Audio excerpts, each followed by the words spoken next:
Quad का मतलब होता है चार। और जब आप लोग इसको बोलते हैं, इसकी फुल फॉर्म अगर कोई आप लोगों से पूछे नॉर्मली, तो क्वाड्रिलेटरल सिक्योरिटी डायलॉग बोला गया इसको, जिसके अंदर में चार देश आप लोगों को देखने को मिलेंगे। फॉर्मर ये प्राइम मिनिस्टर जापान के शिंजो एबे साहब, जो कि अब हमारे बीच में नहीं है, इनकी गोली मारकर हत्या कर दी थी। क्वाड ने 5G टेक्नोलॉजी को दुनिया में सबसे पहले इंप्लीमेंट करने के लिए भी आगे मुहिम लाई, ताकि दुनिया में चाइना के ऊपर में लोगों की डिपेंडेंसी ज्यादा ना बने। इस तरीके से यहाँ पर क्वाड ने जो है वो अपना काम करना स्टार्ट किया। सिक्योरिटी एंड कोऑपरेशन के बारे में बात करेंगे। फिलहाल के टाइम पर जो फोकस है भाई, समुद्री लुटेरे पहले समुद्र को लूटा करते थे, तो सब गुहार लगाया करते थे किसको? अमेरिका को। दोस्तों क्वाड जो शब्द है, अगर इसी को आप लोग अंडरस्टैंड करेंगे तो कहीं ना कहीं इसका एक बेस यानी कि फाउंडेशन आप लोग समझ पाएंगे। क्वाड का मतलब होता है चार। और जब आप लोग इसको बोलते हैं, इसकी फुल फॉर्म अगर कोई आप लोगों से पूछे नॉर्मली, तो क्वाड्रिलेटरल सिक्योरिटी डायलॉग बोला गया इसको, जिसके अंदर में चार देश आप लोगों को देखने को मिलेंगे। ये चार देश कौन कौन से? एक तो है हमारा भारत, दूसरा है हमारा लंगोटिया यार यूएसए, तीसरा है जापान, और एक जेन्युइन रियलिटी में फ्रेंड अगर किसी को आप लोग बोले तो ये है जापान, जिसको लेकर यहाँ पर बड़ी ही एक तरीके से एफर्ट लगाए गए कि क्वाड जैसा एक ग्रुप निकल कर आए यहाँ पर। कई बार इस क्वाड को हम लोग यहाँ पर इसको एशियन नेटो के नाम से भी जानते हैं। नॉर्थ अटलांटिक ट्रीटी ऑर्गेनाइजेशन जो आप लोग को देखने को मिलती है वेस्टर्न साइड में, यानी कि यूरोप और यूएसए की साइड में। यहाँ पर कई बार इसीलिए इसको क्वाड बुलाते हैं, क्योंकि इसके अंदर सिक्योरिटी के बारे में बात की जाती है, डिफेंस के बारे में यहाँ पर बात की जाती है। अभी मैं आप लोगों को एक इंटरेस्टिंग चीज बताऊंगा, आप लोग इससे चाइना का जो जो यूएसए का जो है आप लोग इससे घिनौना चेहरा समझ पाएंगे। आप लोग एक इंटरेस्टिंग चीज मैं आप लोगों के सामने अभी डिस्कस करूंगा, जिससे आप लोगों को कई सारी बातें पता चलेंगी। पुराने टाइम से ही कहीं ना कहीं अगर आप लोग चीजें देखोगे, यूएसए हमेशा उस देश के साथ में रिलेशन बनाकर रखना चाहता है अपने, जो कि पावरफुल देश है। या तो उसके साथ में दुश्मनी करेगा उसको पीछे ढकेलने के लिए, या फिर उसके साथ में रिलेशन बनाएगा। जैसे पूरा का पूरा यूरोप जो है वो आज के डेट में एक डेवलप कंट्रीज की कैटेगरी में आता है काफी हद तक। यहाँ कर अगर आप लोग देखोगे तो ये पर्टिकुलर देश जो है ये यूएसए के बड़े क्लोज फ्रेंड हैं, लंगोटिया यार टाइप में देखने को मिलेंगे। रसिया जो था वो यूएसए को टक्कर दे रहा था, तो भाई साहब कोल्ड वॉर चल रही थी, और ये कोल्ड वॉर जो है वो लंबे समय तक चली। और 1990s में जाकर जब तक कि रसिया के टुकड़े टुकड़े नहीं हो गए, टोटल मिलाकर 15 टुकड़े हो गए रसिया के, जिसको यूएसएसआर बोलते थे, तो इसको बर्बाद कर कर छोड़ा यहाँ पर ये particular United state of America ने। दिल मेरा किसी ने ऐसा तोड़ा, बर्बादी की तरफ ले जाकर छोड़ा। अभी फिलहाल के टाइम पर एक इन तरीके से दो चीजें होती हैं। अगर कोई इंसान अगर किसी को बर्बाद करना चाहता है और वो उसको बर्बाद नहीं कर पाता है, तो फिर वो उसको दोस्त बना लेता है। आज की डेट में यहाँ पर यूएसए जो रसिया को कहीं ना कहीं काफी हद तक बर्बाद करने में सक्षम रहा, पर लेकिन चाइना ने इस चीज को अंडरस्टैंड कर लिया। चाइना ने अपनी जब इकोनॉमी जब बढ़ा रहा था, जब अपना डिफेंस बढ़ा रहा था, जब अपना मैन्युफैक्चरिंग बढ़ा रहा था, तो ये एक बिल्कुल ऐसा था जैसे एक घर में नहीं सीधी सी गाय खड़ी है बिल्कुल, जिसको किसी से कोई मतलब नहीं है, बस अपना घास खा रही है और दूध दे रही है। सेम कंडीशन चाइना की देखने को मिली जब तक इसने अपना फाउंडेशन स्ट्रॉन्ग किया। जब इसको लग गया कि अब तुम्हारी इकोनॉमी शानदार है, डिफेंस पावरफुल है, मैन्युफैक्चरिंग टॉप पर है, तब इसने अपने जो है सींग निकालने स्टार्ट किए, और तब इसने दुनिया को दिखाना स्टार्ट किया कि भाई हम भी हैं। और इस टाइम तक पता है क्या हो चुका था? यूएसए की बड़ी बड़ी जो कंपनीज थी वो अपना फाउंडेशन यानी कि जो बेस है वो चाइना में रख चुकी थी। रीजन रीजन था लो कॉस्ट लेबर इनकी मैन्युफैक्चरिंग इंडस्ट्री के लिए, ताकि ज्यादा से ज्यादा प्रॉफिट कमा सके। तो प्रॉफिट के चक्कर में इन्होंने चाइना के सामने जो है जाकर अपनी सारी कंपनी परोस दी, और इसके चलते आज की डेट में यूएसए एक ऐसी जगह पर आकर बैठ गया है। चाइना उसके लिए एक ऐसी एक टेढ़ी खीर हो चुका है जो ना तो उगली जाए और ना निगली जाए, ऐसी गले की फांस बन चुका है आज की डेट में चाइना। तो इसके चलते कहीं ना कहीं चाइना के साथ में चाह कर भी यूएसए जो है एक ज्यादा ऐसे एक तरीके से रिलेशन खराब नहीं कर सकता, जो कि बहुत ही ज्यादा है, क्योंकि चाइना की खुद की इकोनॉमी जो इतनी स्ट्रांग है, जो यूएसए की इकोनॉमी को भी लेकर डूबेगी आज की डेट में, जिस लेवल पर इनके बीच में व्यापार है। तो इसलिए कई बार जब आप लोग क्वाड के बारे में बात करते थे, तो इंडिया में इंटरेस्ट ही नहीं लेता था यूएसए, ताकि चाइना जो है उससे गुस्सा ना हो जाए। क्योंकि चाइना ये मानता है कि भाई यहाँ के गुंडे हम हैं, मतलब एशिया के गुंडे हम हैं। पर लेकिन माहौल हमेशा एक जैसा नहीं रहता है। यहाँ पर जापान जो कि कहीं ना कहीं चाइना के साथ में जिसके ज्यादा अच्छे रिलेशन नहीं है, पर इकोनॉमिकली दोनों के फिर भी अच्छे खासे ट्रेड देखने को मिलते हैं, वो हमेशा चाहता था कि भाई किसी न किसी तरीके से ये क्वाड ग्रुप बने, और एक ऐसा ग्रुप बने जो कि चाइना के साथ में डील किया जाए। और इसके लिए नमन है इस इंसान को भाई साहब, जिसने दिल से एफर्ट डालकर इस चीज को रियलिटी में ग्राउंड लेवल पर ये लेकर आए। फॉर्मर ये प्राइम मिनिस्टर जापान के शिंजो एबे साहब, जो कि अब हमारे बीच में नहीं है, इनकी गोली मारकर हत्या कर दी थी।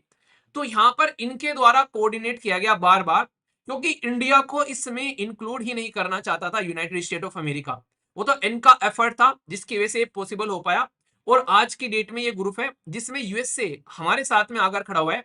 वरना यूएसए अगर देखोगे 1971 की लड़ाई भी अगर समझोगे, तो वो पाकिस्तान के खेमे में खड़ा हुआ था स्टार्टिंग से, अगर आप लोग देखोगे। यूएसए में एक बड़ी खूबसूरत चीज लगती है मुझे यूएसए की, ये हमेशा अपने आप को टैलेंटेड लोगों के साथ में एक तरीके से कनेक्ट करके रखता है। उन्हें कहते हैं कि एक, कई बार आप लोगों ने सुना होगा, कुछ लोग ऐसे होते हैं जो कि टैलेंटेड लोगों को अपना दोस्त बना के रखते हैं। तो यहाँ पर यूएसए का यही है, अगर आप लोगों के अंदर में टैलेंट है तो यूएसए आप लोगों से कास्ट नहीं पूछेगा, आप लोगों का रिलीजन नहीं पूछेगा, आप लोगों का नाम नहीं पूछेगा। ये पूछेगा बस आ जाओ भाई साहब, उठा लेगा तुमको वहीं से। तुमको बस कुछ नहीं करना है, तुम्हारे अंदर टैलेंट होना चाहिए, और फिर जितना पैसा चाहिए यूएसए देगा। इसको कहते हैं कैपिटलिस्ट इकोनॉमी। मतलब ये हमेशा प्रॉफिट ओरिएंटेड अपने काम करते हुए नजर आते हैं यहाँ पर। जबकि दूसरी साइड में जो कम्युनिस्ट इकोनॉमी है, वहां पर सेंट्रल गवर्नमेंट जो है सारी चीजें मैनेज करने की कोशिश करती है। पर यहाँ पर बेसिकली जनता के हाथ में पावर दी जाती है, कंपनीज के हाथ में पावर दी जाती है। तो यूएसए कहीं ना कहीं अपने फायदे के बारे में बात करता है। तो यहाँ पर जब समझाया जापान ने कि देख यार यूएसए, मिलकर काम करेंगे, चाइना कल को ऐसा है तुझे टक्कर दे सकता है, तेरे गले की फांस बन सकता है। तो उस टाइम पर यहां पर इन्होंने फिर बोला कि हाँ मिलकर काम करते हैं, और इंडो पैसिफिक रीजन का नाम इन्होंने इस रीजन को दिया। ये सबसे ज्यादा खतरनाक चीज थी, जो कि चाइना के तन बदन में आग लगाने के लिए काफी थी। रीजन क्या है, इसमें ध्यान से सुनो, इन्होंने बोला इसको इंडो पैसिफिक रीजन। इसमें कहीं चाइना का नाम ही नहीं है, और इंडिया का नाम यहां पर आ गया इंडो और पैसिफिक रीजन। यानी कि इंडियन ओशन वाला रीजन और पैसिफिक ओशन वाला रीजन। दुनिया में आप लोगों को जो भी ओशन देखने को मिलेंगे, किसी भी ओशन में किसी देश का नाम नहीं है। भारत एक ऐसा लोता देश है जिसके सामने आप लोग को ओशियन का नाम देखने को मिलेगा। तो ये खूबसूरती आप लोग यहां पर समझ सकते हैं। तो इंडियन ओशियन जो कि हमारे पास में है, तो इसके नाम से कनेक्ट कर कर इन्होंने इंडो पैसिफिक जो ये रीजन का नाम लिया, जिसको लेकर चाइना बार बार गुस्सा हुआ। उसने बोला इसको एशिया पैसिफिक बोलो, ना कि इंडो पैसिफिक, क्योंकि इंडो पैसिफिक बोलने से ये लगता है कि भाई इस रीजन का सबसे पावरफुल देश जो है वो इंडिया है। ये ग्रुप यहां पर जब बन रहा था, बार बार इसको एक तरीके से कोशिश की गई कि इसको नया बनाया जाए। पर फर्स्ट टाइम शिंजो एबे साहब ने 2007 में बोला कि यार ऐसा ग्रुप बनाते हैं। और स्टार्टिंग में तो आप लोगों को बताऊं, यहां पर कंडीशन इतनी खराब थी कि ऑस्ट्रेलिया, जिसको लेकर इंडिया बड़ा गुस्सा भी हुआ था आगे चलकर, ऑस्ट्रेलिया ने इस ग्रुप में आने से मना कर दिया था, चाइना के प्रेशर में आकर। चाइना ने पूरा श्याम दाम दंड भेद लगाया कि भाई ये ग्रुप बन ना जाए, और ऑस्ट्रेलिया ने यहां पर इसको छोड़ दिया। इंडिया इतना गुस्सा हुआ कि मालाबार जो एक्साइज चलती है, काफी लंबे समय तक इसके अंदर में ऑस्ट्रेलिया को इंक्लूड ही नहीं किया। बताइए यहाँ पर मालाबार एक्साइज इंडिया ने कब स्टार्ट की थी और कौन से देश के साथ में स्टार्ट की थी, और अब कौन कौन देश है इसके अंदर में, ये पता होना चाहिए आप लोगों को। मेरी टाइम सिक्योरिटी के लिए बहुत ही इंपॉर्टेंट एक्साइज है। 1992 में इसको स्टार्ट किया गया था इंडिया के द्वारा।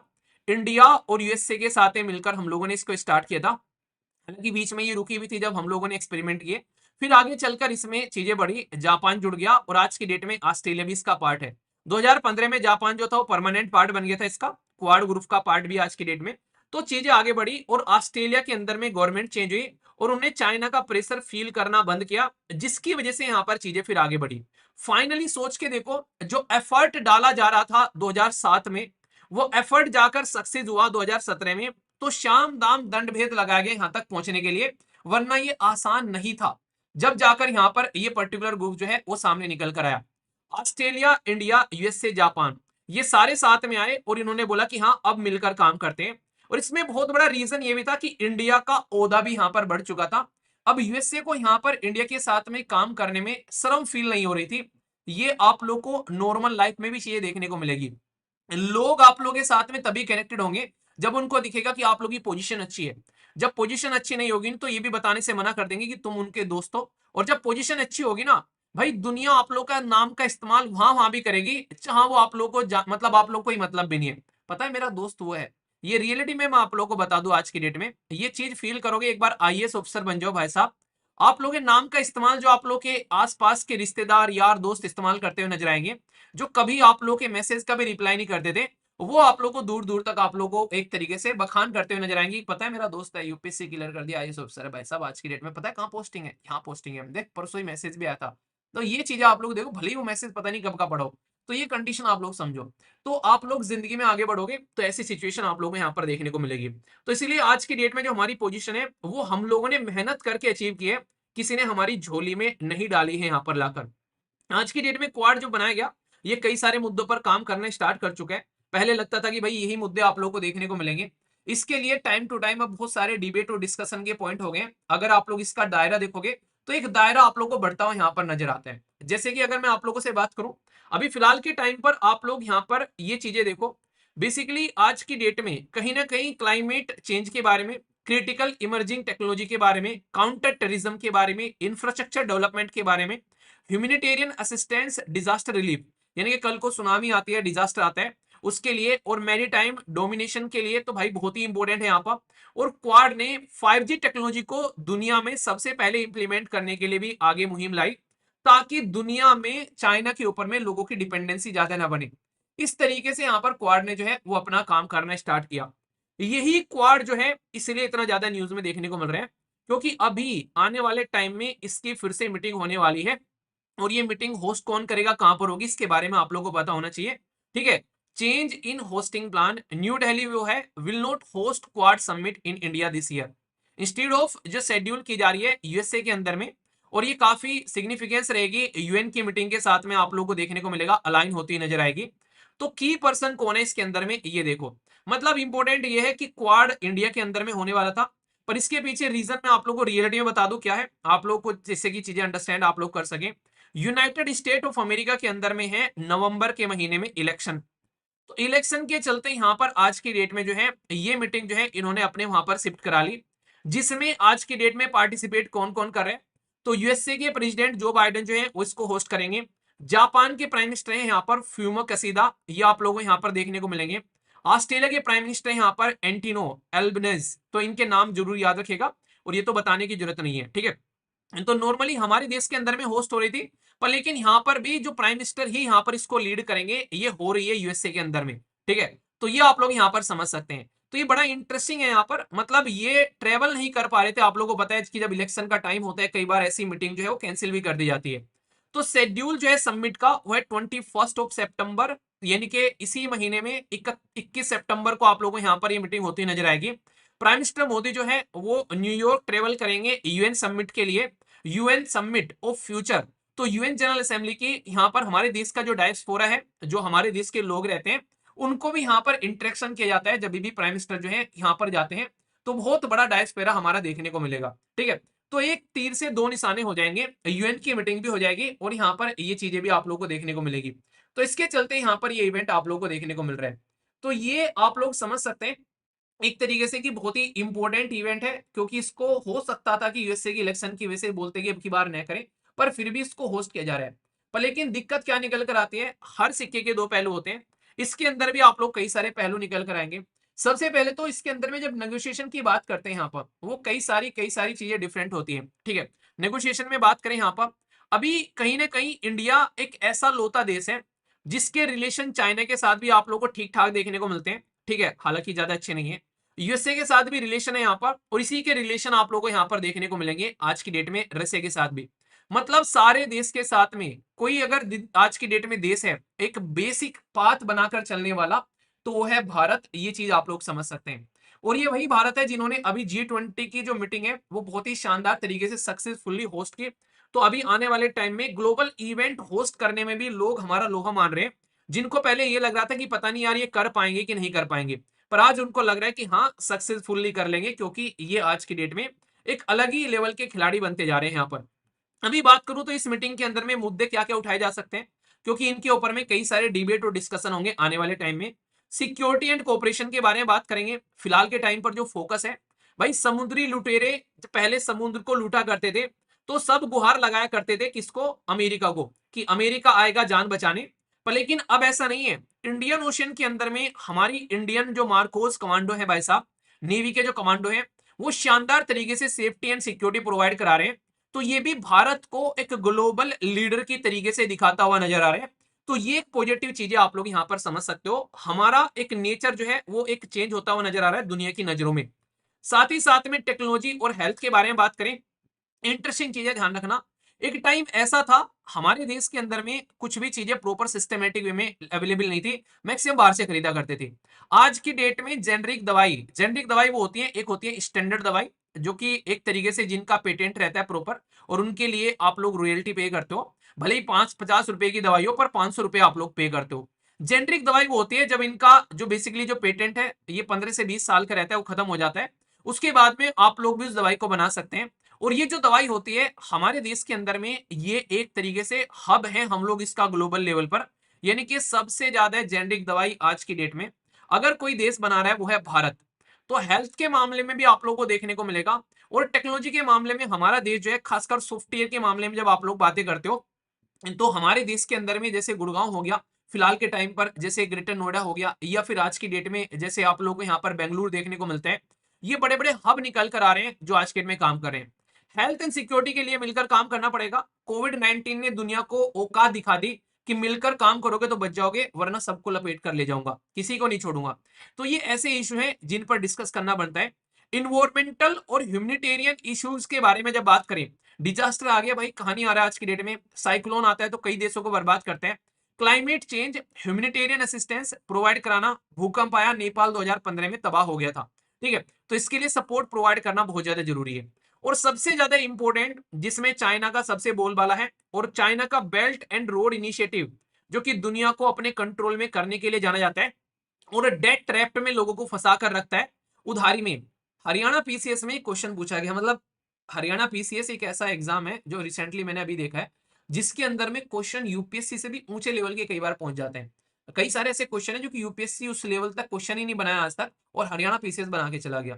तो अगर स्टेट पीसीएस की भी आप लोग तैयारी कर रहे हो तो रिक्वेस्ट है आप लोगों से कि एटलीस्ट यूपीएससी के क्वेश्चन आप लोग देखो, यूपीएससी के टेस्ट सीरीज लेवल पर आप लोग अपने आप को तैयार करो, ताकि आप लोगों का जो भी स्टेट का एग्जाम होगा वो आप लोगों को थोड़ा सा हल्का लगना लगे, क्योंकि आप लोगों ने उस लेवल पर प्रिपरेशन की होगी। और 99% लोग ऐसे ही हैं जो अपनी प्रिपरेशन कर रहे हैं, वो यूपीएससी के साथ साथ में स्टेट पीसीएस को लेकर चलते हैं।